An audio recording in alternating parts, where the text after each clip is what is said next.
Okay guys, what's going on? This is your girl Simply Betty one-on-one today, and I am coming to you with a very short video on a couple of things that I wish I knew when I went to college.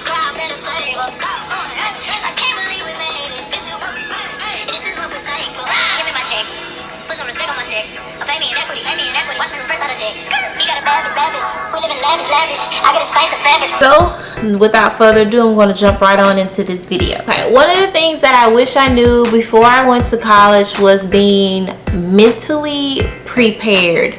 And what I mean by that is when you're in college, well, when you're first semester or the first couple of days, a lot of information is being thrown at you and it can be extremely overwhelming. And I did not have the coping skills then as far as like meditation or yoga or whatever.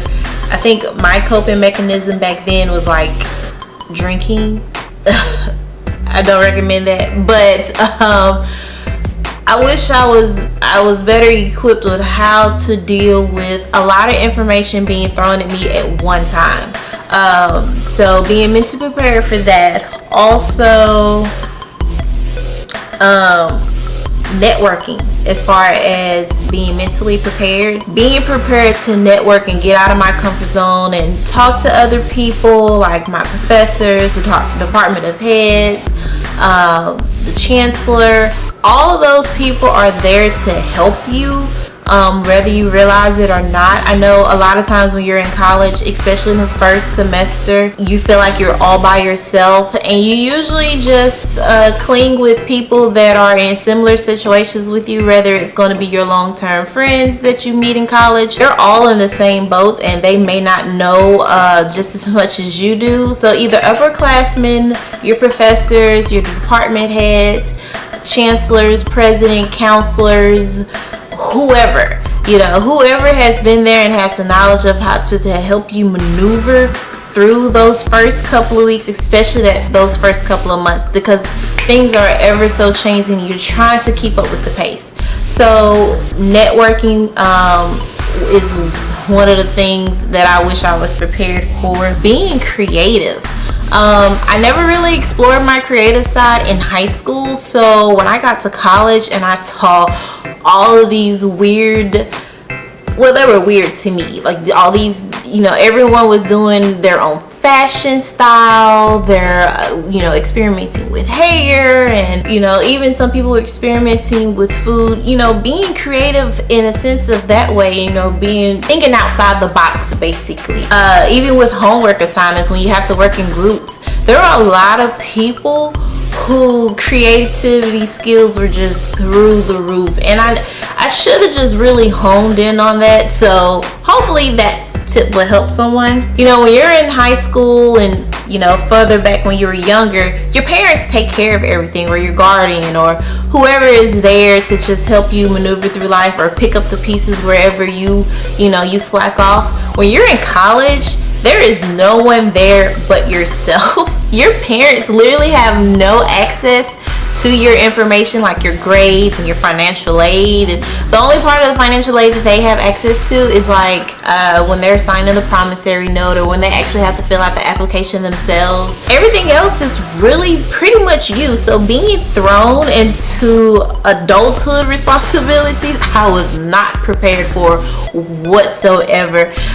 So be on the lookout for that. You have to keep up with your grades. You have to keep up with your work. No one is being held accountable for yourself but you. So if you slack off, if you fall off, or if you just feel like, I'm not gonna do it today or whatever, there is literally no one there to get on you, to say, hey, you have to do this.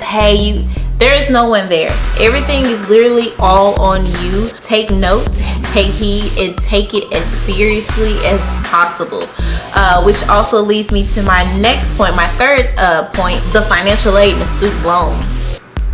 I was not prepared, and I still wasn't quite prepared until I graduated, or maybe about my junior or senior year, when I started to realize how much school actually costs. Like, oh my god, like it never fathomed in my mind, because I've never seen that much money of how much things cost, especially when it comes to tuition. Luckily, I was an in-state student, so my tuition wasn't that high, but when I actually saw how much tuition that my friends who were out of state had to pay, it was ridiculous. And you have to think about it, those 4 years or however many years that you're in college, that tuition adds up. And if you're getting financial aid, you have to pay that back. So when I graduated with my undergrads, I owed about $60,000 roughly, give or take, and that was a lot. And you know, I think it's like maybe 3 to 6 months this is when Sallie Mae was still the person over your financial aid back then. About 3 to 6 months after you graduate, that's when they start hitting you up. Even before then, they'll send you like a reminder, hey, you're gonna have to pay this back, you know. And I would just disregard it, whatever. And then when I actually graduated from college and I actually was more mature and into adulthood and looking at all of my credit and all of that, that's when it really hit me like, oh snap, I really have to do something about this financial aid. I literally have to look at avenues of what I can do to pay this debt down. Now, if you're not going to a 4-year college, you can do alternatives. I know that they have like trades that you can do. Those are quicker and cheaper because they teach you the skills that you need for that particular profession. Also, if you just want to take a couple of can't even get the words out, a couple of classes here and there for your particular profession, maybe you're an entrepreneur and you're just going in your own avenue, more props to you, congratulations. I didn't do that. I went the full 4 years and then some. Couple classes here and there. That is also a cheaper alternative for you. It's easier on your pockets and you're not going to owe so much back. Classes every couple of semesters are maybe like a couple of $100s or $1,000, depending on, or a couple of thousands actually, depending on what school or university or you choose to take your classes at. So shop around and see if that is a better avenue for you. My major, I really wasn't prepared as far as picking a major. When I first got to college, I just picked business because my mom, she went to school for business, and I figured it would be easy. And I had like this stupid little idea of what I thought my career was. Like, I literally had a vision in my head that I was going to be in the corporate world. I was going to be in the top bracket, like vice president or CEO. Like, I was going to be in that top, but I didn't necessarily know exactly what job or field I was going to be in the top.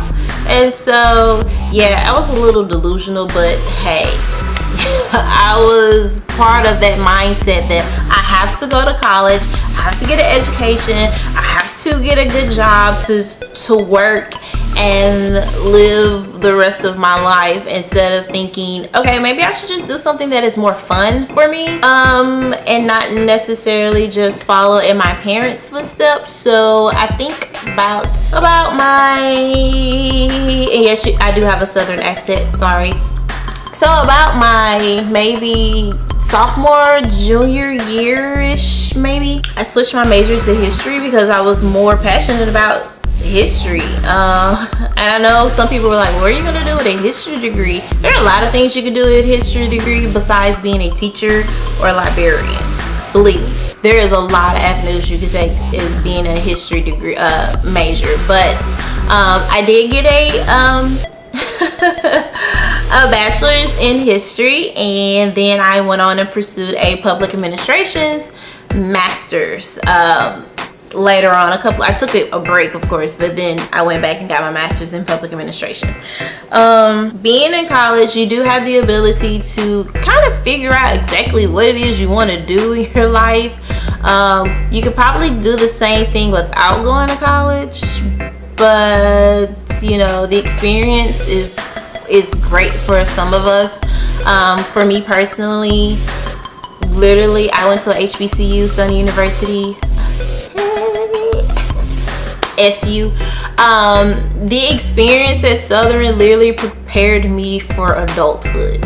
So it's kind of like that. I graduated high school, I wasn't ready to be an adult, so I went to college, and it literally was an eye-opener for me. Like, but look, I need you to be prepared. Okay, final thing I would say, explore any and everything legally that you are interested in. If it's fashion, if it's different types of styles, whether it's hair, or you know, if you want to be part of a bigger community, jobs, whatever it is, whether it's your emotional or physical preference, whatever that is, college is a great way to see exactly what it is you want to explore. There are so many avenues, and there are so many wonderful people that you meet from all walks of life that you would have never met on a regular basis.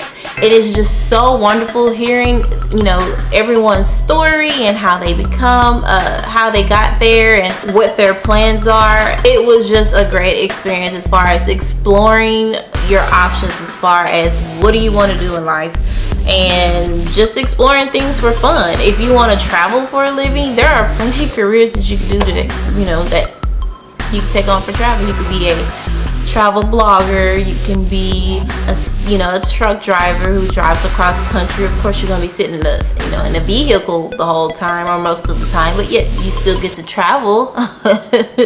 You can also be an historian, you know, or I don't know what the proper term is people who dig up artifacts and stuff. Or you can be what I initially wanted to do with my history degree, which would be reading hieroglyphics. I was a nerd. I had always wanted to go see the pyramids. I was fascinated with that. I still am. I still have books and stuff, and I still read. And I, read hieroglyphics here and there, but I never really just pursued that, especially when they started recruiting to go to war and stuff. I was just like, oh, well, no, that is not for me. There's too much craziness going on. But the tips were to be mentally prepared, be responsible, know about your financial aid and your student loans beforehand. Know what you're getting yourself into. Your major and your career choices, kind of think about that, because this is also going to be able to shape the rest of your life. It's not necessarily something that's concrete, but I would start exploring those options. And of course, explore everything that you want to do in life. Do it while you're young, because once you start honing down on the things you want to do in life, you may not have that flexibility later on.